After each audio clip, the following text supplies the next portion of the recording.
"Daddy, no!" Those were Bella's final words, a soft, desperate plea that lingered in the air, like an echo of betrayal, hope, and horror, all at once. Her tiny voice broke under the unbearable weight of fear and innocence.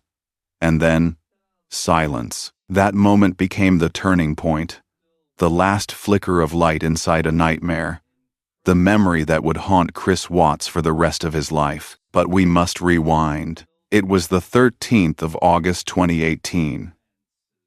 In Frederick, Colorado, a quiet suburban town where life moved slowly. The summer heat spread across manicured lawns and rows of white picket fences. On the surface, the Watts family looked perfect. Shanann, vibrant and ambitious, was pregnant with her third child. Their daughters, Bella, 4, and Celeste, 3, filled the home with laughter. Chris, her husband, worked steady shifts in the oil fields. Shanann managed her online business, documenting her family's milestones on Facebook. Together, they seemed to embody the picture of the American dream, but within hours, that dream would be reduced to ashes. Just after 9 a.m., a single unanswered text set everything in motion.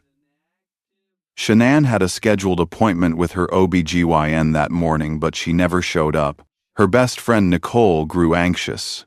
She texted, no reply. She called, silence. Something felt wrong, so terribly wrong.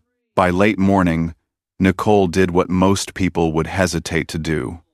She called the police to report her friend missing. When officers arrived at 2,825 Saratoga Trail, everything seemed intact. No broken locks, no shattered windows. Shanann's car sat in the garage. Her purse, phone, even her keys were inside the house. But she and the girls were gone. Moments later, Chris pulled into the driveway. He appeared frantic, pacing, calling out his wife's and daughter's names. To strangers, it might have looked like panic. But to trained eyes, something was missing. His voice trembled, but his face lacked the raw, unmistakable terror of a husband who had just lost his family. Something was off. The lies started to fray almost immediately. Chris told police he left for work that morning while Shanann and the children were still home. He suggested maybe she had gone off to clear her head, but when detectives pressed him to share his phone records, the motion sensors inside the house, and the security footage from neighbors' cameras, contradictions began to surface. Technology was peeling away the mask. Behind the curated images of perfection, tension had already taken root. Shanann had confided in her friends that Chris was different. He was distant, withdrawn, cold. She sent texts that revealed her dread. I feel like I'm living alone. I don't even know if he loves me anymore. She wasn't wrong. Chris had started an affair with a young co-worker, Nicole Kessinger, a woman who embodied everything Shanann wasn't. Carefree, childless, and full of untethered energy. With Nicole, Chris built an alternate life, booking hotel rooms, whispering promises of a new beginning, all while sending his wife photos of their children, maintaining the illusion of stability. And then came that night. The security camera of a neighbor captured Shanann, weary from travel, dragging her suitcase across the driveway and into her front door at 1:48 a.m. It was the last time she would ever be seen alive. When the pressure mounted, Chris volunteered to take a polygraph. He failed spectacularly. His lies unraveled as investigators leaned in closer. Hours into questioning, he asked for his father. When Ronnie Watts entered the room, his son sat hunched, trembling, and whispered the words no parent should ever hear. "Dad, I killed Shanann."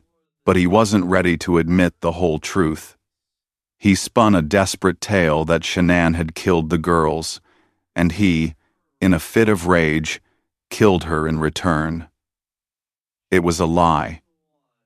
Detectives saw through it, and then, at last, the chilling truth surfaced. Chris strangled Shanann in their bed, wrapped her body in a sheet, carried her down to his truck, and then, in one of the most haunting choices ever recorded in American crime, he strapped his 2 little girls into the back seat, alive. Sitting beside the lifeless body of their mother, the drive to the oil site lasted more than an hour. Bella and Celeste asked quiet, innocent questions. "Daddy, where's Mommy? Daddy, where are we going?" Their father's answers were vague, deceptive, drenched in betrayal. At the site, he buried Shanann in a shallow grave. Then, one by one, he turned to his daughters.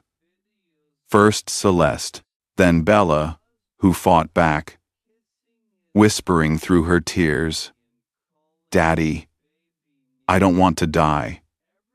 Her voice was the final thread of innocence, cut away by the man she trusted most. There's so much more to this story that will leave you speechless. If you find it worth listening to, don't forget to subscribe so you won't miss the next part. When Chris finally confessed, his words were disturbingly flat. No tears, no remorse, no hesitation. He described the murders as if they were chores on a checklist, and when asked what haunted him most in his cell, he admitted, Bella's last words, "Daddy, no," echoed in his mind every single night. He will spend the rest of his life behind bars. But that question still hangs in the air, unanswered, gnawing at anyone who hears it. How could a father do this? How could love turn so completely into betrayal? The nightmare had only just begun. Chris Watts didn't look like a killer. Neighbors described him as quiet, reserved, even shy. He was the kind of man who never raised his voice, who always seemed calm, who played with his daughters in the yard and smiled politely when he passed by. On Facebook, he appeared in family videos as the gentle husband, kissing Shanann's pregnant belly, cradling his daughters in his arms. But all of that was a mask, a carefully polished image, hiding an emptiness that had been growing inside him for years. Life in Frederick, Colorado, was supposed to be simple. The suburban streets, lined with identical houses, the white picket fences, the barbecues on weekends. To everyone around them, the Watts family fit right in. But for Chris, that life became a cage.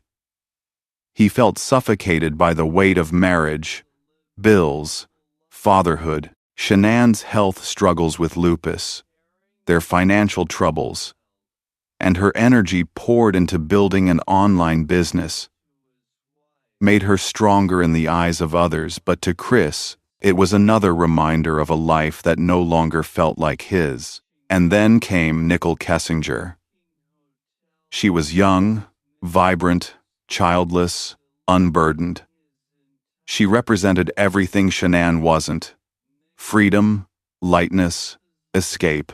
During one of Shanann's business trips, Chris and Nicole started an affair. To Nicole, he said all the things she wanted to hear: that he was separated, that his marriage was over, that Shanann was controlling, and their relationship had run its course. She believed him. Together, they created a fantasy world of secret dinners, hotel rooms, and whispered plans for a new beginning. Meanwhile, Chris kept sending Shanann pictures of the girls, pretending everything was normal. 2 lives, 2 identities. And the thread between them was growing dangerously thin. Shanann, however, felt the change. In text messages to friends, she admitted she was terrified of losing her husband. "He doesn't touch me anymore. He doesn't even look at me. It's like I don't exist." She still posted smiling family photos online, still spoke with excitement about the baby growing inside her. Little Nico, her third child. For her, that pregnancy was hope. A chance to mend the cracks in their marriage. But for Chris, Nico was another burden. Another chain binding him to the life he no longer wanted.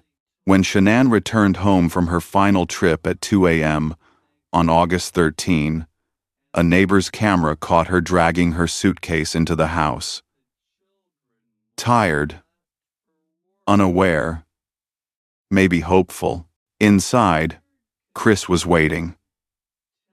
The mask of the perfect husband was gone. In its place stood a man already consumed by the decision he had made. According to his later confession, Shanann confronted him in their bedroom. She cried, begged him not to leave, begged him to think of their girls. She reminded him of their vows, of their family, but Chris didn't listen. His heart had hardened beyond recognition. He climbed on top of her and wrapped his hands around her neck. She fought for air, scratched at him, tried to break free, but after 2 minutes, she went still. In that moment, Shanann died, and so did Nico, the son she carried. Then came the most chilling part. Bella, only 4 years old, walked into the room. She saw her mother lying motionless. Confused, her little voice broke the silence. "What's wrong with Mommy?" Chris lied instantly. "Mommy's not feeling well." Bella, too young to understand, believed him. The trust of a child is pure, unshakable, and in this case, tragically misplaced. Chris wrapped Shanann's body in a sheet, dragged it down the stairs, and loaded it into his work truck. He then strapped Bella and Celeste into the back seat alive, sitting inches from the shrouded body of their mother. The drive to the oil field lasted more than an hour. The darkness outside pressed in on them, the hum of the engine, the only sound. From the back seat came the innocent questions of 2 little girls. "Daddy? Where are we going? Where's Mommy?" Chris gave vague answers, stalling, buying time. Bella comforted her little sister, stroking her hair, still trusting the man behind the wheel. When they arrived at the remote oil site, dawn was breaking. Chris dug a shallow grave in the hard earth and laid Shanann inside. Then he turned to his daughters. Cece was first. He took her blanket, the one she carried everywhere, the one that had always brought her safety, and used it to suffocate her. She stopped moving, and Bella saw everything. Her world shattered in that instant. Tears streamed down her face as she pleaded, "Is the same thing going to happen to me as Cece?" She tried to fight, but she was just a child. Her last words were the most haunting of all. "Daddy, I don't want to die." Those words should have stopped any man. But Chris didn't stop.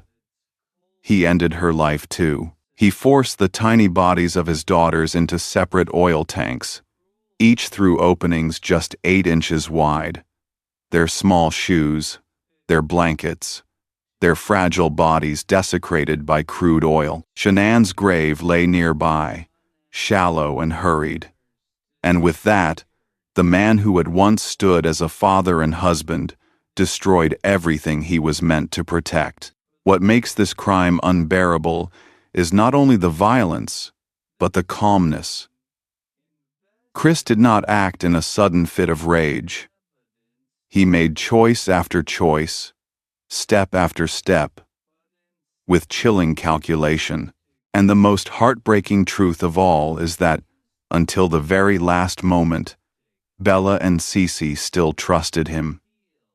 They died believing their father was there to keep them safe. That night stripped away the illusion of the man everyone thought they knew. Chris Watts wasn't the quiet neighbor, the loving husband, the gentle father. He was something darker, a man willing to erase his own family for the fantasy of a different life. And in doing so, he didn't just kill his wife and children, he killed trust itself, leaving behind a story that would haunt an entire nation. The trial was over, the sentences handed down. But the story of the Watts family never truly ended. What happened inside that quiet suburban home on Saratoga Trail wasn't just a crime. It was a betrayal, so raw, so unthinkable, that it carved scars far beyond the walls of that house. The murders became a spectacle, dissected on news broadcasts, in documentaries, on podcasts, on forums across the internet, and always, at the center of it all, one memory lingered like a curse. Bella's final plea, "Daddy, I don't want to die." For the people of Frederick, Colorado, the neighborhood never looked the same again. That house, once just another piece of the American dream, turned into something else entirely, a ghost on the block. Neighbors walked by and lowered their voices. Some left flowers and stuffed animals by the lawn, small gestures of grief for children who should still have been playing in the yard. Others refused to look at it at all, as if ignoring it could make the horror vanish. But it never did. For Shanann's family, the loss was unbearable. Her mother, Sandra, was consumed by nightmares, visions of her daughter being strangled, dreams that replayed the horror again and again. Her father, Frank, could no longer live in the house where Shanann had grown up. Every room filled with memories now too painful to bear. Friends remembered her endless energy, her laughter, her determination to keep her family together. They recalled the sparkle in her eyes when she spoke about Bella and Cece, and the hope she carried for Nico, the baby she never got to meet. All of it stolen in one night. And so the question spread, like a wound. How could this happen? How could a man with no history of violence, no psychiatric record, a man who smiled in family videos and kissed his wife's pregnant belly, commit such an atrocity? Psychologists and criminologists tried to explain it. Some called it narcissism, the kind of self-centeredness so extreme it can turn deadly. Others pointed to the illusion of perfection Shanann portrayed on social media, and the pressure Chris may have felt beneath it all. But none of it made sense, because no theory could ever justify the decision to murder a pregnant wife and 2 little girls. The internet became a battlefield. Strangers dissected Shanann's life, her marriage, her personality. Some blamed her cruelly, suggesting she was too controlling, too demanding. Others defended her fiercely, pointing out that she was simply fighting for her family, that Chris alone bore the blame. Videos she had shared, messages she had written, even recordings of her voice became puzzle pieces for people desperate to understand how such darkness could grow in the shadows of such a seemingly normal life. The media kept the story alive. Documentaries, specials, talk shows, every outlet sought to unravel the mystery. But the most haunting piece of evidence was Chris's own voice. His calm, emotionless confessions chilled everyone who heard them. He described the murders with the same tone one might use to list errands. No tears, no remorse, just details. That flatness was more terrifying than rage, because it revealed the emptiness inside him. Nicole Kessinger, the woman Chris had been seeing in secret, became another focus of the public's fury. Overnight, she went from an ordinary woman to one of the most hated names in America. She received threats, insults, relentless harassment. She insisted she never knew the truth, that she would never have been with him if she had. She became, whether she wanted it or not, part of a nightmare she never imagined. The echo of the Watts case still resonates. It forces us to look closer at the people around us, to question, how well do we really know the ones we love? How much of what we see on social media is real, and how much is a carefully staged illusion? Shanann's Facebook was filled with smiles, vacations, birthday parties, a family that looked unshakable. But behind those images, the marriage was crumbling. And Chris, the quiet man who never raised his voice, who never seemed angry, was hiding a storm that would destroy everything. That's the true horror of the case. Not just the blood, not just the crime itself, but the betrayal. The realization that the danger wasn't a stranger lurking in the night. It wasn't some faceless monster. It was the man sleeping beside Shanann in bed, the father tucking Bella and Cece in at night, the person they trusted most. And it was his hands, not a stranger's, that ended their lives. For the world, that betrayal became unforgettable. For Shanann's family, it became a wound that will never heal. And for Chris Watts, it became his legacy. Not as a father, not as a husband, not as a man, but as the face of the most ordinary kind of evil. It was the early hours of the 13th of August 2018. The streets of Frederick lay silent beneath the heavy summer night. Shanann Watts stepped out of a friend's car, suitcase in hand, after returning from a long business trip. The clock read nearly 2 a.m. She looked tired, her movements slow, but there was comfort in the thought of home. She was eager to peek in on Bella and Celeste, to collapse into her own bed, to rest. A neighbor's camera caught her silhouette walking toward the front door, an ordinary moment, but one that would become the last living image of her ever captured. Inside, Chris was waiting. He wasn't the doting husband the world had seen on Facebook, kissing Shanann's growing belly, playing with his daughters in the yard. That mask was gone. What stood in the darkened house that night was something colder, a man already resolved to destroy the family that had once been his entire world. Shanann made her way upstairs. Perhaps she checked her phone one last time. Perhaps she whispered to herself about the baby, Nico, growing inside her. For her, Nico was hope. A new beginning. For Chris, Nico was a burden. The chasm between them had become unbridgeable. Sometime around 4 a.m., the fight began. The walls of the house kept the argument contained, but behind closed doors, Shanann pleaded.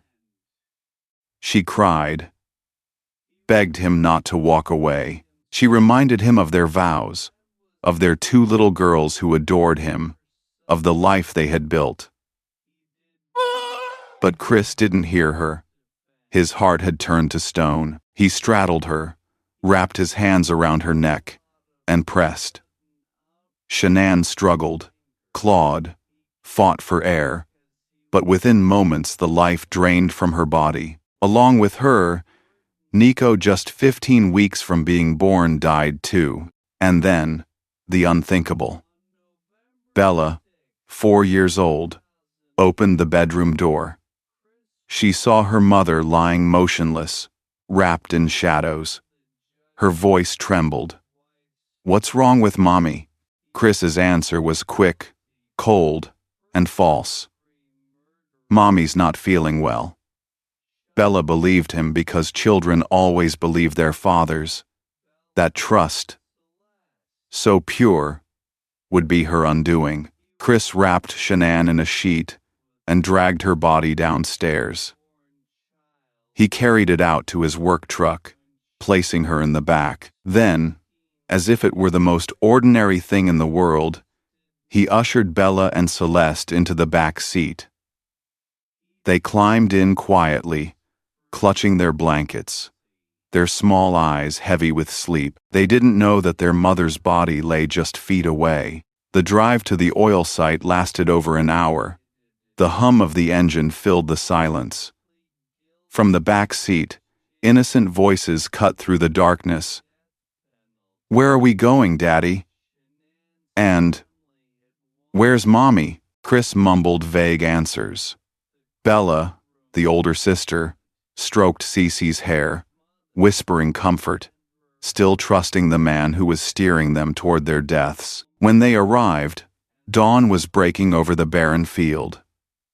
The land was quiet, the air heavy with dust and oil. Chris climbed out, dragged Shanann's body into a shallow grave, and covered her hastily with dirt. Then he turned back to the truck. Celeste was first. She clutched her blanket, the same one she carried everywhere, her symbol of safety. Chris used it to smother her. Within moments, she went still. Bella saw it all. Her world collapsed. Her cries filled the cab of the truck. "Is the same thing going to happen to me as Cece?" She begged for her life. She fought, as much as a 4-year-old could fight against a grown man. And then came her final words. So small, so human, so devastating. "Daddy, I don't want to die." But Chris did it anyway. He forced the tiny bodies of Bella and Celeste into separate oil tanks, each opening barely 8 inches wide. Their last belongings, blankets, shoes stained with crude oil, their childhoods erased in silence. Shanann's body lay buried nearby. And with those acts, Chris Watts sealed his fate, not only as a murderer, but as the very embodiment of betrayal. That morning, as the sun rose over the oil field, Chris climbed back into his truck. He drove to work. He showered, changed clothes, and went about his day as if nothing had happened. To the outside world, it was just another Monday. But behind that calm surface, he had committed one of the most haunting crimes in American history. What makes it unbearable isn't just the violence. It's the chilling calmness. This wasn't a sudden burst of rage. It wasn't a tragic accident. It was choice after choice, made with calculation, with cold intent.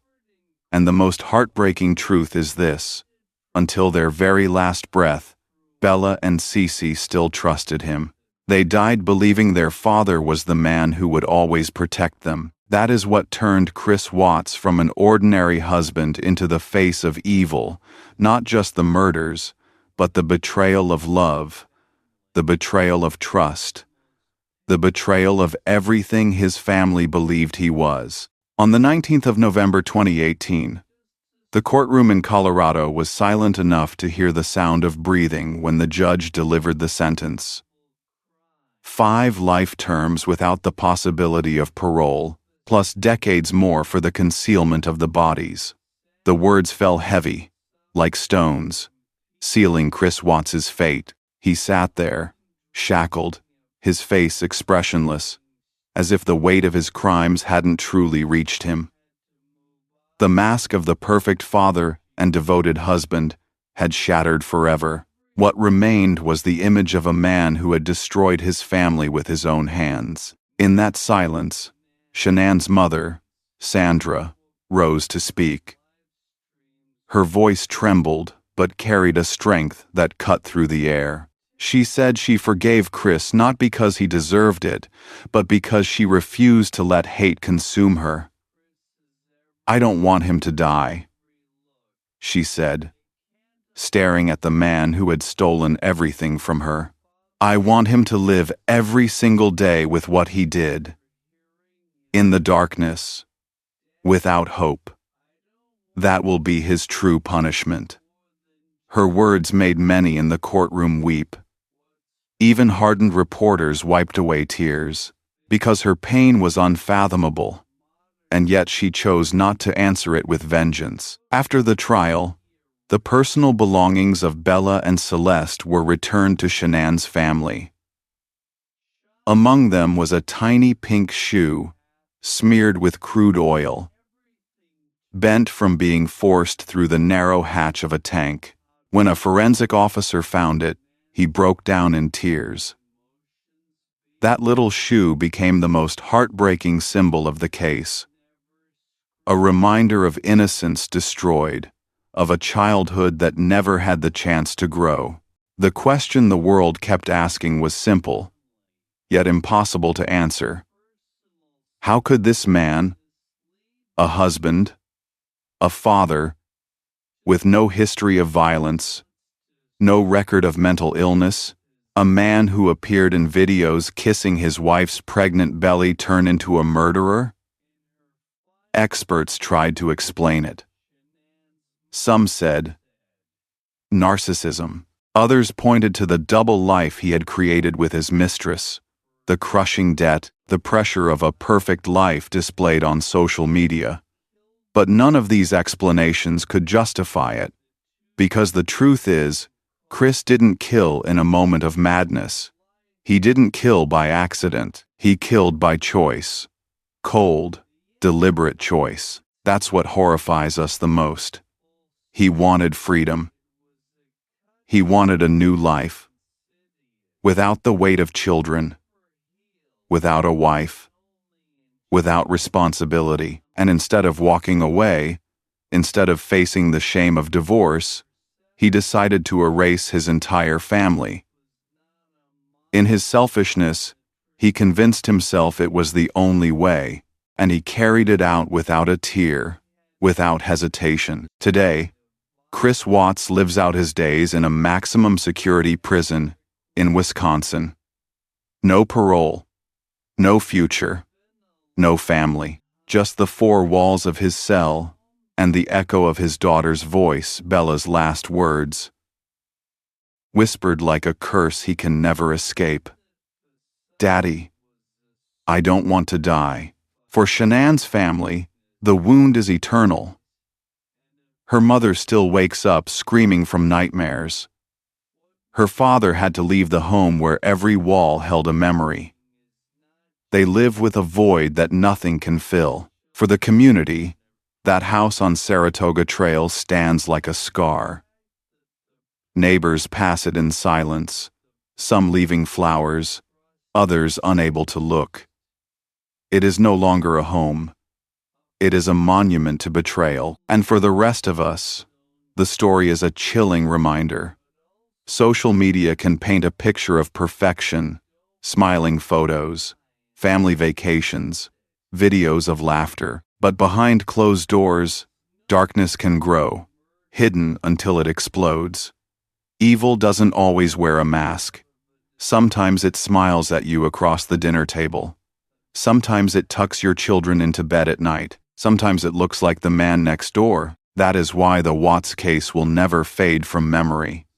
It wasn't just murder. It was the ultimate betrayal. A wife, a mother, two little girls, all destroyed by the very man they trusted to protect them. The final legacy of this case is not just death, but the question it leaves us with: how do you see the truth before it's too late? How do you recognize the monster hidden behind the smile? Because what haunts us most isn't just the horror of what Chris Watts did.